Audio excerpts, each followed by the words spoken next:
Itu dia tadi tuan-tuan dan puan-puan, sejak 7 Julai 2020 sehinggalah 31 Oktober 2021.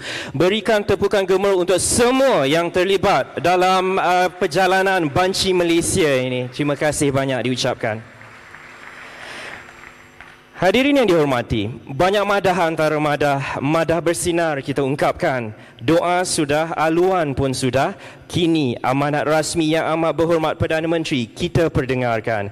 Majlis dengan segala hormat dan takzimnya mempersilakan Yang Amat Berhormat Datuk Seri Ismail Sabri bin Yaakob, Perdana Menteri, untuk menyampaikan ucapan seterusnya menyempurnakan Majlis Pelancaran Laporan Penemuan Utama Banci Malaysia 2020. Dipersilakan.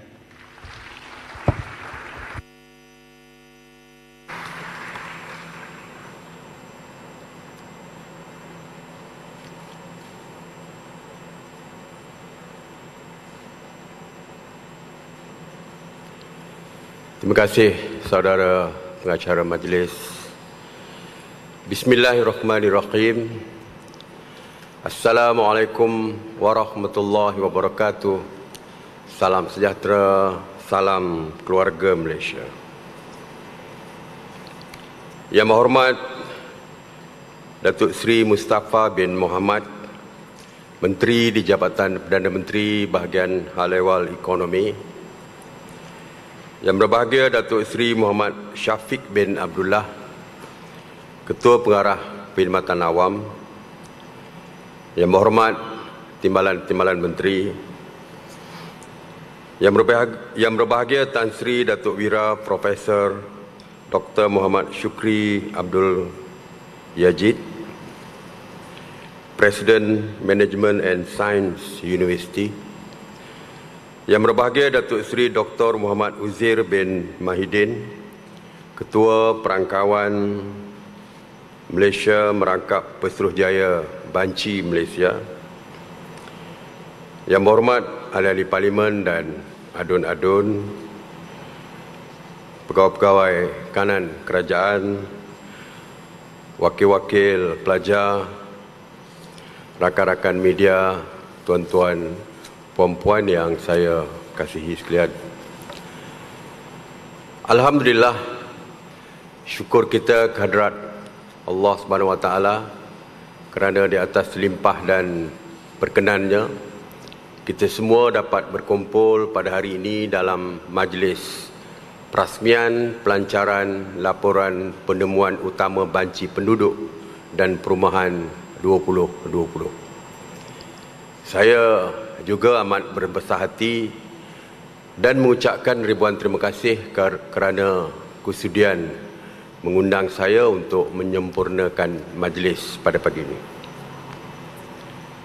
Tuan-tuan keluarga Malaysia yang saya kasih sekalian, lanskap ekonomi Malaysia menelusuri evolusi yang ketara apabila sektor pembuatan menggantikan sektor pertanian sebagai penyumbang utama kepada keluaran dalam negara kasar dan menjadikan Malaysia sebuah negara perindustrian pada era 1980-an. Sejak tempoh tersebut, statistik membuktikan ekonomi negara terus berkembang pesat dan akhirnya beralih kepada negara berasaskan perkhidmatan pada era milenium. Pergerakan evolusi ini sudah pastinya menuntut perancangan yang komprehensif dan didukung oleh fakta dan data yang menjadi asas kepada pembuatan pembentukan dasar yang efektif. Keperluan data di era penguasaan maklumat sekarang menjadi lebih kritikal, terutamanya dalam mengurus perdana, pembangunan mampan di dalam negara, mahupun untuk meningkatkan kekuatan daya saing di peringkat antarabangsa. Justru dapatan laporan penemuan utama banci penduduk dan perumahan 2020 ini merupakan wadah terbaik bagi perkara ini direalisasikan. Bagi tujuan tersebut, sudah pastilah keperluan mengeluarkan pelbagai data dan indikator di peringkat terperinci dan mikro amat signifikan. Matlamat bukan lagi diperlukan di peringkat negeri maupun daerah, malah di peringkat mukim, lokaliti seperti taman maupun kampung. Perkara ini amat diperlukan supaya kerajaan dapat menggubal polisi bersasar dan pengagihan kesejahteraan kepada rakyat secara saksama bagi memastikan kelangsungan kejayaan ini terus dinikmati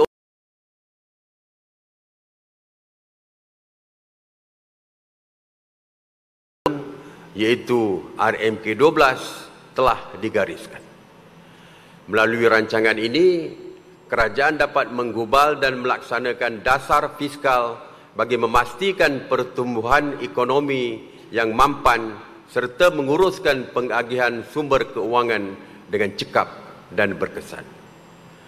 RMK12 bagi tempoh 2021 hingga 2025 ini telah menetapkan hala tuju strategik bagi mencapai objektif Malaysia makmur, inklusif, mampan dengan memberikan tumpuan kepada usaha untuk merancakkan kembali pertumbuhan ekonomi, memastikan kemakmuran negara dapat diagihkan secara lebih adil dan saksama. Rancangan ini akan memangkin pertumbuhan, memastikan ekonomi dipulihkan dan membina semula ekonomi negara bagi mencapai kemakmuran, inklusiviti dan kemampanan. Pertumbuhan ekonomi serta agihan kekayaan yang lebih saksama akan mengurangkan jurang antara kumpulan pendapatan, etnik, wilayah dan rantaian bekalan dan pada masa yang sama memastikan kelestarian alam sekitar. RMK12 juga memberi tumpuan khusus kepada usaha-usaha menjamin keselamatan dan kedaulatan negara serta mengukuhkan perpaduan rakyat. Tuan-tuan, puan-puan, keluarga Malaysia yang saya kasihi sekalian, dalam konteks ini, banci akan digunakan sebagai input berasaskan evidence-based decision making dalam penentuan geran per kapita, menggubal dasar utama, penanda aras dalam pengukuhan Sustainable Development Goals ataupun SDG 2030, penanda aras terkini bagi indikator berasaskan penduduk dan penilaian pencapaian serta penghasilan Small Area Statistics yang juga menjurus kepada keperluan pengukuran pencapaian RMK12 seterusnya meningkatkan taraf hidup yang wajar kepada keluarga Malaysia bertepatan dengan prinsip iaitu leave no one behind. Statistik banci penduduk dan perumahan dapat memberi gambaran sebenar mengenai situasi kependudukan semasa Malaysia, termasuklah saiz, taburan, komposisi dan ciri sosioekonomi penduduk serta perumahan. Bertitik tolak daripada matlamat yang diperoleh inilah kerajaan akan dapat menentukan bagaimana pembiayaan kerajaan bernilai berbilion ringgit Malaysia dapat dibelanjakan di seluruh negara. Di sinilah bagaimana kerajaan dapat menyalurkan bantuan keuangan kepada rakyat yang layak dan memerlukan seperti menangani jurang pendapatan dan kekayaan rakyat yang semakin melebar, membasmi kemiskinan dan mengurus kumpulan isi rumah berpendapatan B40 termasuk golongan mudah terjejas dan terpinggir. Dan di sinilah Jabatan Perangkaan juga bertanggungjawab dalam mengeluarkan pengiraan kumpulan isi rumah berpendapatan mengikut kategori B40, M40 dan T20. Kumpulan sasar seperti warga emas dan golongan kelainan upaya turut tidak akan terkecuali menikmati limpahan kesejahteraan ini. Penghasilan profil yang terperinci akan digunakan untuk membuat perancangan dan keputusan berkenaan perkhidmatan awam yang diperlukan bagi setiap lokaliti seperti hospital, sekolah, jalan raya dan pengangkutan awam. Ia juga akan digunakan untuk pengiraan pendapatan per kapita, penggubalan dasar-dasar warga emas dan perancangan sosial. Di samping menentukan dasar dan polisi yang terbaik, maklumat yang dikumpulkan melalui banci ini akan digunakan untuk meneliti pencapaian negara pada masa kini. Data yang dikumpul melalui banci penduduk dan perumahan 2020 dapat memberikan gambaran kepada kita di mana kita berada. Kerajaan juga dapat menyediakan input terbaik dalam meletakkan hala tuju negara pada masa akan datang. Sebagai negara upper middle income dengan jumlah komposisi generasi muda dan para pelajar yang besar dalam masyarakat, kerajaan akan turut memfokuskan kepada penyediaan generasi muda yang dapat mengharungi cabaran IR 4.0 dengan memperkasa kurikulum pendidikan sekolah dan universiti dengan memperkukuhkan sistem pendidikan yang holistik serta melaksanakan pelbagai inisiatif bagi meningkatkan kemahiran penilaian analitik berdasarkan data dan sains. Di samping itu, pengujudan dan peluang pekerjaan sememangnya menjadi agenda penting negara dalam memastikan kesejahteraan keluarga Malaysia. Tuan-tuan dan puan-puan keluarga Malaysia yang saya kasihi, di sini saya dengan sukacitanya ingin mengumumkan beberapa penemuan utama banci penduduk dan perumahan 2020 seperti berikut. Penduduk Malaysia berjumlah 32.4 juta dengan purata kadar pertumbuhan tahunan CAGR penduduk adalah 1.7% dalam tempoh 10 tahun. Dari segi tempat kediaman pula, sebanyak 9.6 juta telah dibanci. Terdapat 8.2 juta isi rumah dengan purata saiz isi rumah persendirian adalah sebanyak 3.8. Mengenai kewarganegaraan, penduduk mengikut kewarganegaraan menunjukkan 91.7%, iaitu bersamaan dengan 29.8 juta adalah warga negara. Manakala 8.3% ataupun 2 juta adalah bukan warga negara. Daripada 32.4 juta penduduk yang telah dibanci, 52.3% ialah lelaki, manakala 47.7% ialah perempuan. Nisbah jantina adalah 110 lelaki berbanding 100 wanita. Penemuan banci juga menunjukkan negeri yang mempunyai bilangan wanita melebihi lelaki adalah wilayah Persekutuan Putrajaya, di mana 100 orang wanita bersamaan 96 orang lelaki. Bagi statistik mengikut etnik, penduduk Bumi Putra mencatatkan peratusan tertinggi sebanyak 69.4%, diikuti oleh etnik Cina 23.2%, India 6.7%, dan lain-lain 0.7%. Dari segi kumpulan umur, dapatan daripada 32.4 juta penduduk Malaysia menunjukkan 6.8% adalah berumur 65 tahun ke atas, dan ke atas 69.3% ialah umur bekerja, iaitu 15 hingga 64 tahun, dan bakinya 24% dalam kalangan umur muda 0 hingga 14 tahun. Warga emas, iaitu penduduk yang berumur 60 tahun ke atas, telah direkodkan sebanyak 10.5%, iaitu 3.4 juta orang.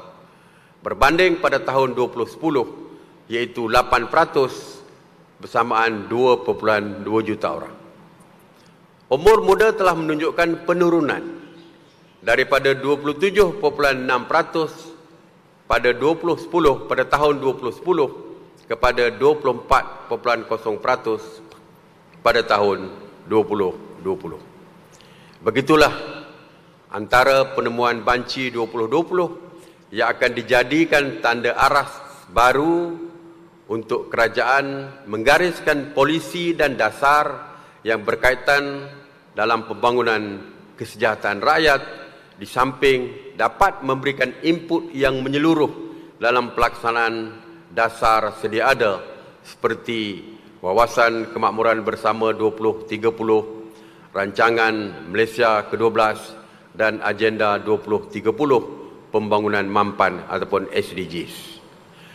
Keluarga Malaysia yang saya kasihi sekalian, dalam menghasilkan statistik kependudukan dan demografi melalui pelaksanaan banci penduduk dan perumahan Malaysia 2020 ini, kolaborasi dan kerjasama strategik antara Jabatan Perangkaan Malaysia dan Kementerian dan agensi kerajaan negeri dan pihak berkuasa tempatan serta pihak swasta dan masyarakat umum telah terjalin erat bagi menjamin integriti data yang diterbitkan.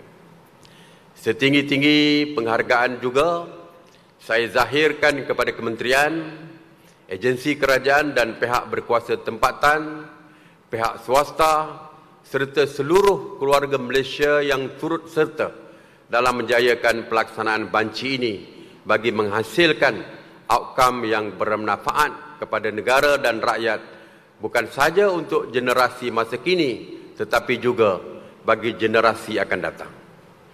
Data banci yang komprehensif menjadi bukti kebersamaan sebagai sebuah keluarga Malaysia yang dinamik dan harmoni. Sebelum mengakhiri ucapan saya ingin merakamkan sekalung tahniah dan syabas kepada Jabatan Perangkaan Malaysia dan semua agensi serta pihak yang terlibat dalam menjayakan majlis pada hari ini. Semoga usaha, semangat dan iltizam yang ditunjukkan tidak terhenti di sini tetapi harus diperkemaskan seiring dengan keperluan semasa rakyat. Saya menyeru agar rakyat negara ini terus membudayakan data dan maklumat dalam pengurusan kehidupan agar negara dapat membentuk tamadun bangsa yang berfikiran kritis dan analitik berpaksikan data. Statistik dan data ini amat berkait rapat dengan pola berfikir dan seterusnya diolah kepada keputusan dan keberhasilan. Natijahnya, negara bakal melahirkan rakyat yang berminda kelas pertama selaras dengan aspirasi keluarga Malaysia ke arah mencapai negara maju pada tahun 2030. Akhir kata, dengan lafaz Bismillahirrahmanirrahim, saya dengan ini merasmikan Majlis Pelancaran Laporan Penemuan Utama Banci Penduduk dan Perumahan Malaysia 2020.